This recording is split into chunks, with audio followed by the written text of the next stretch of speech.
this. First part is just kind of a review. Most of you, when you did your little packet, those first, I think 6 or 8 graphs, you got them correct. Some of you did not follow directions and did not graph 2 cycles, so be sure you follow the directions. All these little tick marks are here for a reason. If we give you that many, that means they all need to be filled in. If they're not filled in, there's going to be an X each time you leave something off. So, if you want to get some of it wrong, then do that. But it's very easy to add and divide by 2 to get the middle number. Add and divide by 2 to get your middle number. All right, so this is just the parent function of a sine graph.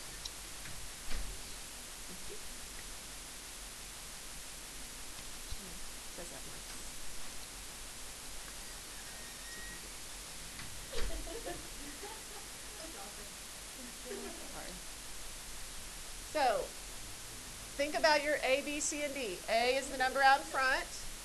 B is the number in between the word and the variable. C is what's being added or subtracted. And D is what's being added or subtracted on the outside. So, we're going to start this one at 0. It tells us we're in radians. So, we start at 0. Our period, since we're in radians, is 2 pi over B. B is equal to 1. So, our period is 2 pi. Our period is 1 cycle. This one's 2 cycles. So we go halfway to 2 pi. And then all the way would be 4 pi because it asks for 2 cycles. Then you find the midpoints. Those should be pretty easy. Add and divide by 2, or if you know your unit circle pretty well, those should be easy. 5 pi over 2 or 2.5 does not matter to me. If you like fractions or decimals, just be sure anytime you use decimals, they have to be exact. Pi over 3 you couldn't write as a decimal because that can't be written as an exact decimal. Then our A value right here is 1, so that means we go up 1 and down 1. And the sine. Sine starts in the middle. Cosine starts high or low. Sine is always in the middle, no matter if it's positive or negative. You will always start right here.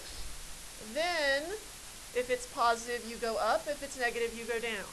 If it was cosine, positive starts high, starts low. There's 2 different places. Up is positive, down is negative.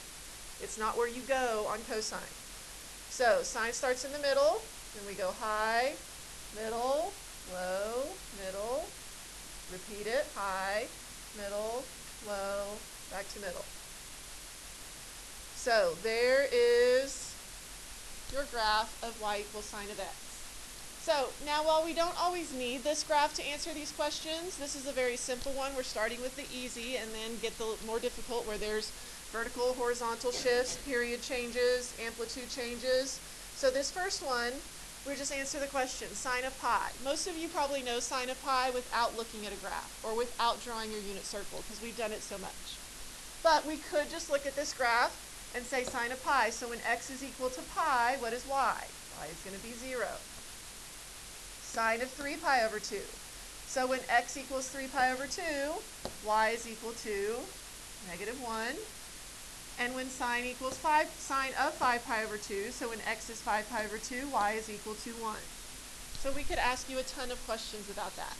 You could also very easily answer those without a graph, just using your unit circle. Okay, we're just showing you the difference between given the x and find the y versus given the y and find the x. All right, so this first set of questions for this graph that we just drew says sine of x is equal to 1. So it's telling you sine of x is missing, is equal to 1. It's also saying that x is an element of 0 to 4 pi. So this is just telling you what domain we're going to look at. So all we're concerned about right now are the numbers between 0 and 4 pi. We don't care about anything else. So how many values of x exist on the domain given? So if sine of x equals 1, we go to where y is equal to 1, because that's what that means, sine of x equals y. So where y is 1, how many values happen? 2. Again, on this domain from 0 to 4 pi. Then it says, where do they exist? How many is a number. Where is going to be the actual value? So they exist at pi over 2 and 5 5 pi over 2. Those are the two places they exist. How often do they occur?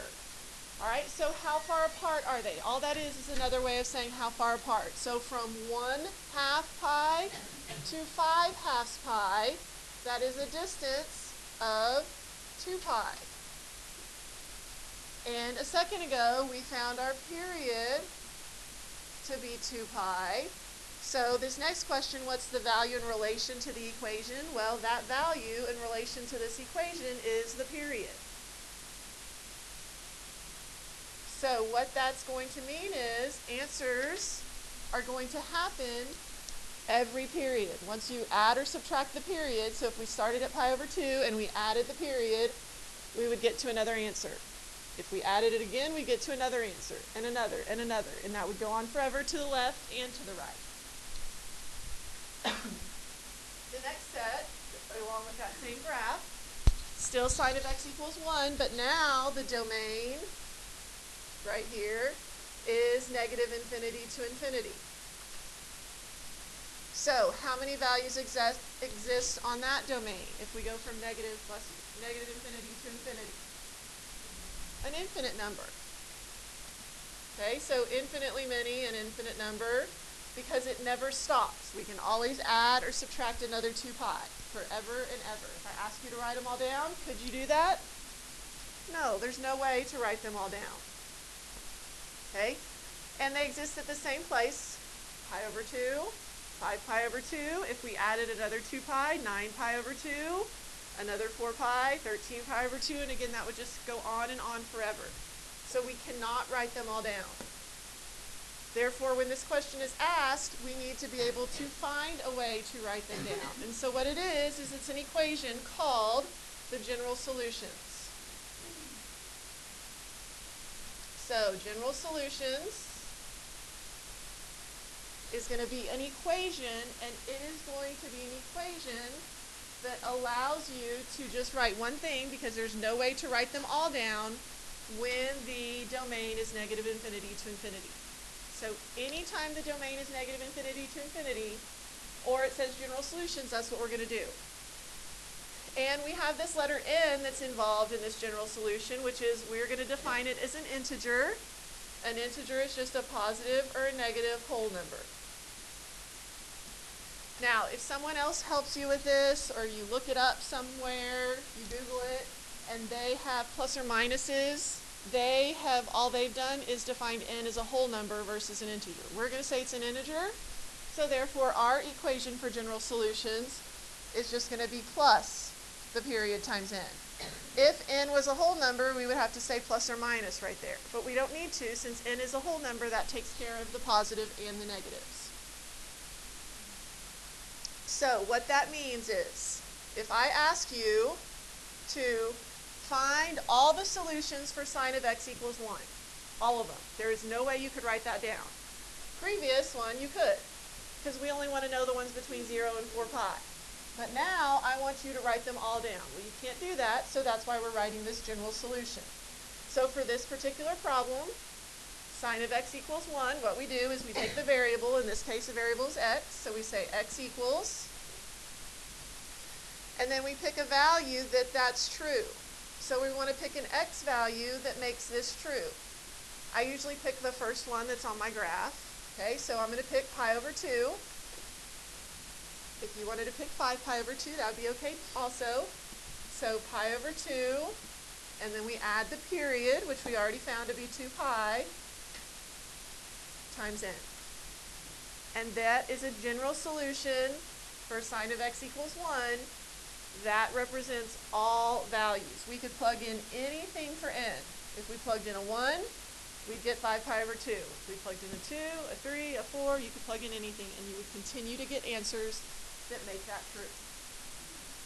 This is different. It's similar to Unit 3 when we did the principal value, but in principal value there were all these restrictions. Well, we don't have any more restrictions.